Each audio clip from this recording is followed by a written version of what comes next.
Hello again, Richmond. I'm Matthew Hankla, Stonemason here, and I just wanted to do another Richmond House Chat talking about water specifically. And I'm going to be covering some things that are good tips for all houses, sort of just general tips for all houses, and then I'll talk a little bit about some more of the old brick issues that come up and why they happen and you know how to fix them or how to address them. So first, water. So water is the enemy of any house. This is because of the molecular structure. It's polar and it's very good at breaking things down.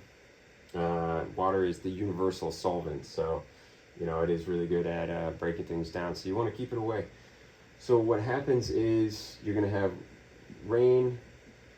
I always say the first thing to check is the roof, then the gutters, then the downspout.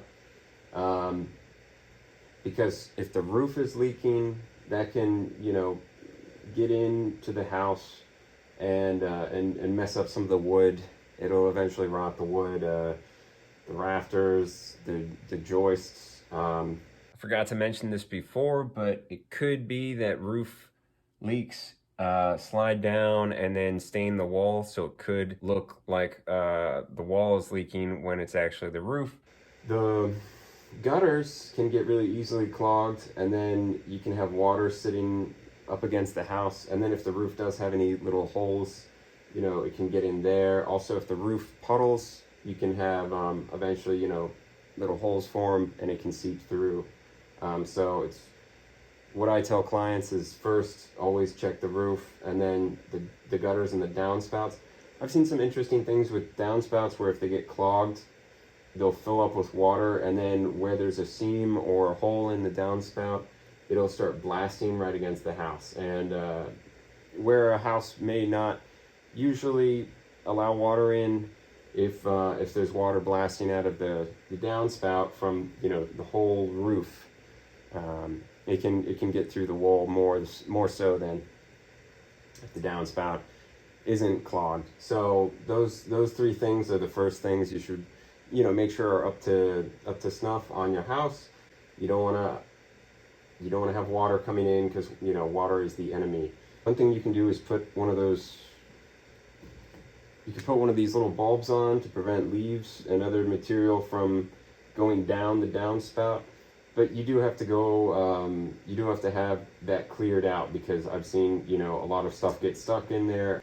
Don't always prevent it from getting clogged. It'll just get clogged up top instead of farther down. Another thing I've seen, if this is the downspout here, that seems to work well, is these self-clearing downspouts, where when leaves and other material does fall down, it'll get kicked out by the little mesh. So it'll have an opening in the downspout and then an angled mesh, so the water can go straight through.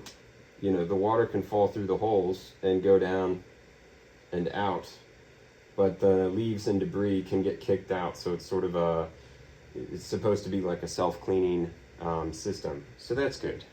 Water the enemy. So another thing you could do, this system here is called a French drain. So what this is a buried field of gravel, so that and it's open to water movement. So this is the surface of the ground.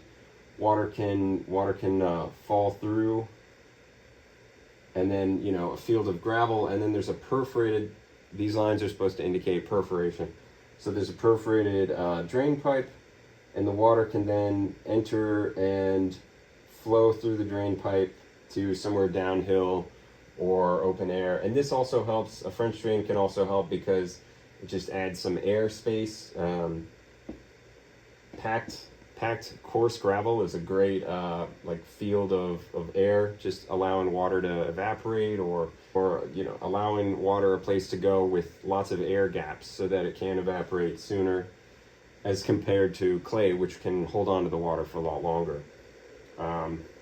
Then another solution, if you have serious water issues, you know, let's say you've got a lot of water piled up against your house, you can use a sump pump to actually, you know, with electricity, pump it way out away from the house to somewhere where it's downhill or there's proper grading. Because the other big thing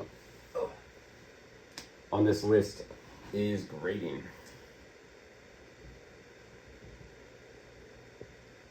So that's the slope around the house.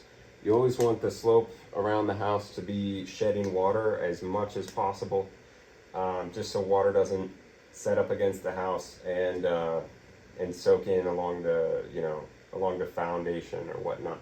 So grading is the other thing. So roof, gutters, downspout, and then grading, that'll help water keep away.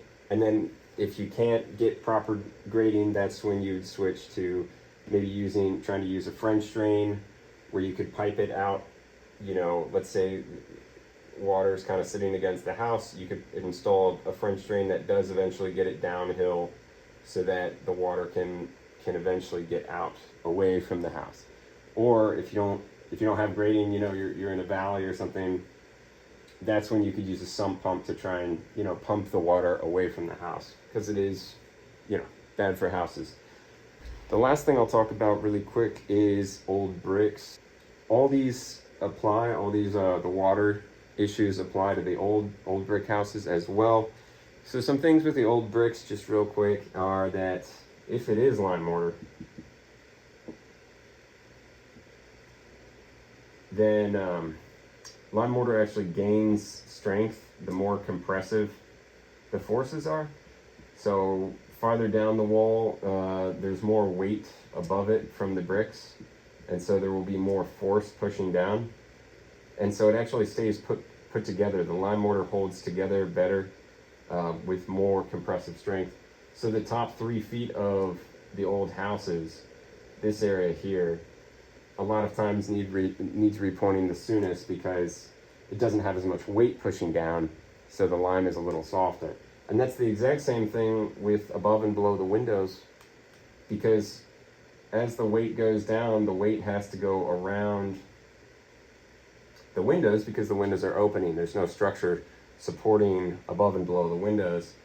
So the weight goes around, which means that this area in between the windows doesn't have as much compaction, and that can loosen up sooner than like say the rest of the house. So that's another good place to look. You can a lot of times see the iconic sort of stair step cracks around the windows. Then those are a good place to point out. Also, the window sills are a prime area for water to get in, so those are always good to make sure they're sealed up, and also making sure they slope downhill so that the water can fall off them. You don't want window sills that are tipped back towards the house, because then the water can sit there and soak in. So it's good to maintain that positive drainage on the window sills. So those are some issues. Let's see.